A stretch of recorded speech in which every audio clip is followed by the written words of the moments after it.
Hello and welcome to the Masonic Authors Guild International. This is Robert L.D. Cooper with Mark A. Tabert. We are MAGI.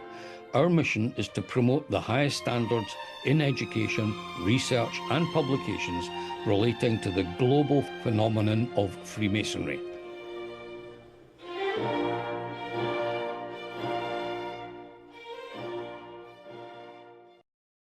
Some Problems of English Masonic History, which was an inaugural paper by A.G. Markham, published in AQC, Volume 110 for the year 1997, Part 2.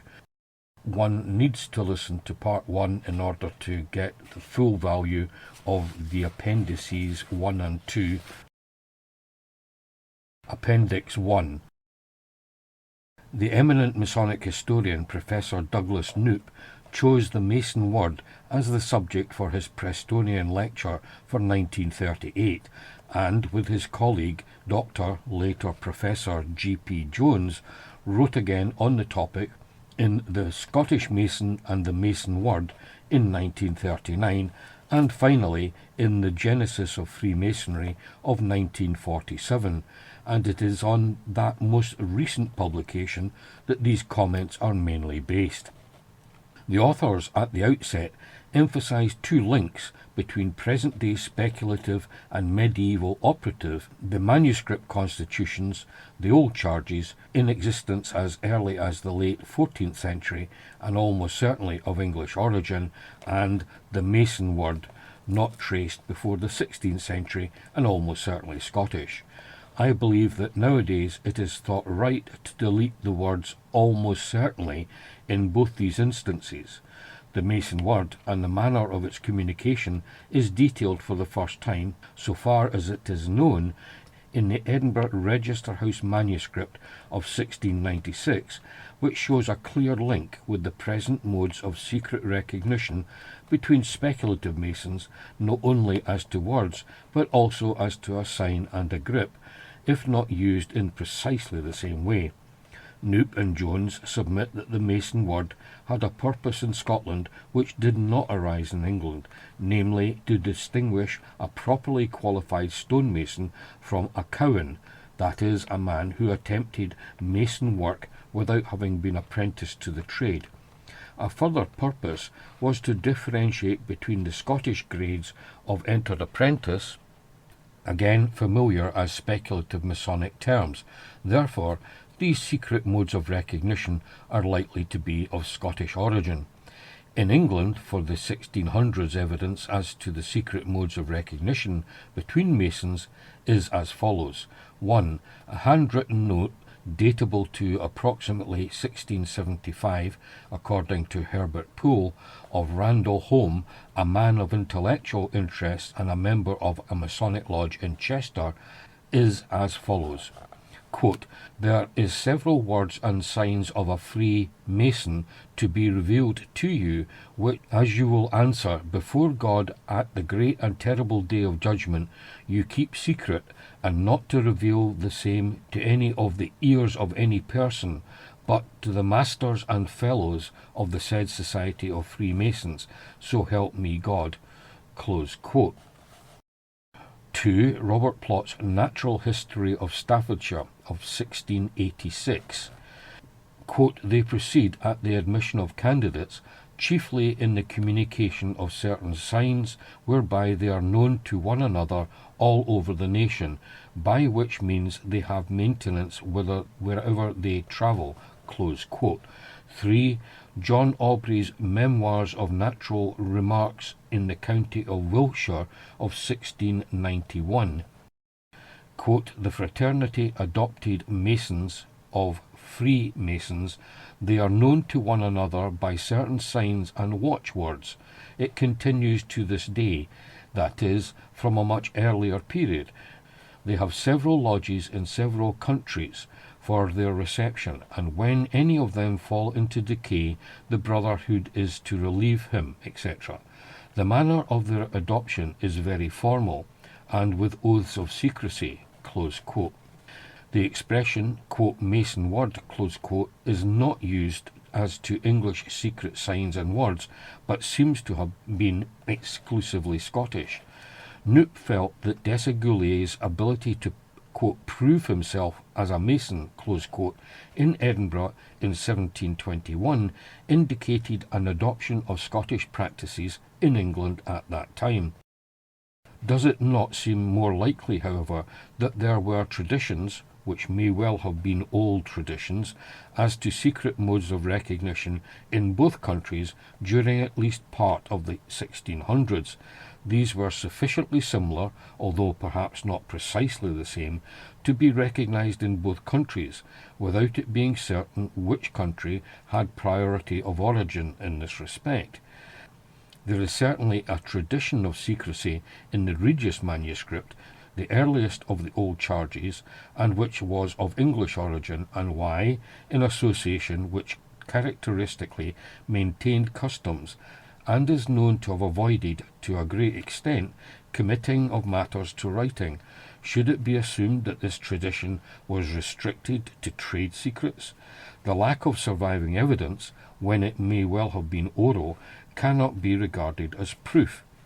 Perhaps a more certain indication of Scottish influence on English Masonry is the adoption in England of the Scottish term, quote, entered apprentice, close quote, and, quote, fellow of craft, close quote, and, quote, cowan, close quote. English non-operative Masons in the 1600s are referred to as being, quote, made, close quote, rather than being entered, and as fellows rather than fellow crafts. These changes may have been made as late as the 1720s, when England had a Grand Lodge to disseminate such departures from previous practice.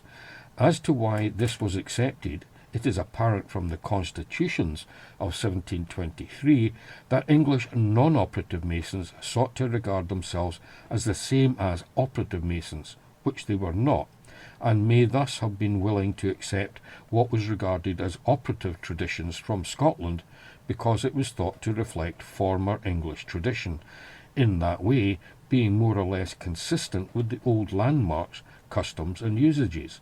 It is also possible that, similarly, English non-operatives adopted some Scottish ritual features related to modes of recognition.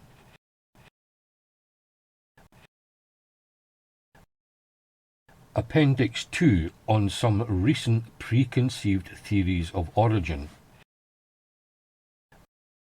The religious order of the Knights Templar was founded early in the 12th century to protect travellers to the Holy Land during the Crusades. After the conquest of that territory by the Saracens in 1291, the Templars became redundant so far as this principal function was concerned, and in 1307 and the years following were cruelly suppressed by the French King Philip IV, who coveted their riches and power and was aided by a compliant pope. Some of the knights, with their attendants and ships, are known to have escaped, and there is a theory that a number of these fled to Scotland, a kingdom likely to have given them shelter because the Scottish king, Robert the Bruce, had been excommunicated by the pope. Moreover, the king was in need of military assistance of the knights in his desperate struggle against the English. This theory is strengthened by the fact that Templar gravestones have been discovered in what is now Western Argyll, in places where there are no known Templar preceptories. Legend has it that the Templars made a crucial contribution to the Scottish victory at Bannockburn in 1314. Therefore, a connection between the refugee Templars and Scotland is certainly arguable.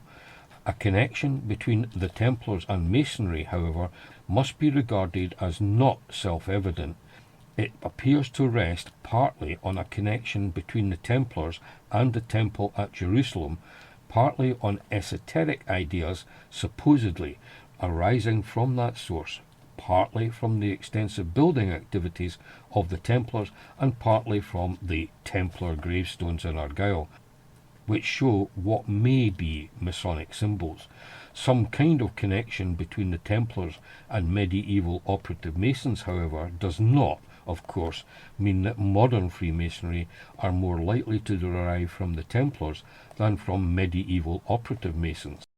A recent book has brought the matter into unusual prominence. The book, The Hiram Key of 1996, is very ambitious in scope, having two main objectives, which are related together by the authors. The first is no less than a reappraisal of Christian fundamentals following full public access in 1991 to the Dead Sea Scrolls, first discovered in 1947. The second is an attempt to relate these findings to rituals of the Craft, Royal Arch and Mark degrees of recent times, on the basis that the Templars excavated the remains of the Temple of Jerusalem, that of Herod, not of Solomon, and found details which can be recognized as having a close connection with these rituals. The following points are made relative to the context of this paper, which is not intended to be a full review even of the Masonic aspects of the book. 1. Without being patronizing, it must be said the book contains some interesting and ingenious points of detail, the value of which is not lost by a rejection of the general Masonic thesis, and these may throw light on ritual antecedents. For example, there is an explanation of the symbolism of the two pillars at the entrance of Solomon's Temple as representing the joint stability at the time of the United Kingdoms of Israel and Judah, deriving from such similar earlier symbolism used as to the kingdoms of Upper and Lower Egypt, and applied more recently as symbols to the stability of Masonry. It does not follow, however, that such features came to the British Isles and were embodied in ritual via the Templars. Intriguingly also is the suggested derivation of the traditional emblem of the combined square and compasses from the Star of David, with two horizontal lines removed. 2. The authors reject any connection between speculative Masons and operative Masonic guilds of the medieval period, on the grounds that there were no guilds of that kind in Britain which existed with heraldic arms abroad. Thus, they apparently ignore the London Company of Masons, who were medieval in origin and whose armorial bearings are incorporated in those of the United Grand Lodge of England. They make no mention of the important early evidence as to the, quote, exception, close quote, into that company, and also seem to ignore the practical operative purposes of borough lodges of Scottish Masons. 3. Further, English Masonic craft organisation was, in fact, so well established and highly regarded that as early as 1272 it was adopted in Strasbourg in respect of the German-speaking area of Europe. The innovative skills of English Masons produced a succession of 4 purely English Gothic styles of great distinction, variety and quantity. This prominence is also reflected by the old charges. Whilst the authors mention some of the old charges, they make no reference to the early English versions of the charges of circa 1400 and to their progressive development in England through over 100 versions related at first to operative Masons and later in many versions to non-operative Masons. An important link between operative and speculative Masons, nor do they mention that any version of the old charges were eventually adopted in Scotland from English models. 4. Having rejected any connection with operative Masons, the authors entertain only 2 other possible bases of origin of modern Freemasonry, namely acceptance of the literal truth of present-day ritual and a route via the Knights Templar. They refer to ritual as a single entity without any suggestion of historical development or variation, and exclude from mention the charges of a Freemason as set out in our present English Book of Constitutions, following, with slight variation, those of 1723, which provide another link with the old charges. The Scottish Book of Constitutions, which do not commence until 1836, have never included the charges of a Freemason, which constitute a very important English stream of Masonic thought. historically separate from ritual, and one to which the authors do not relate their theories at all.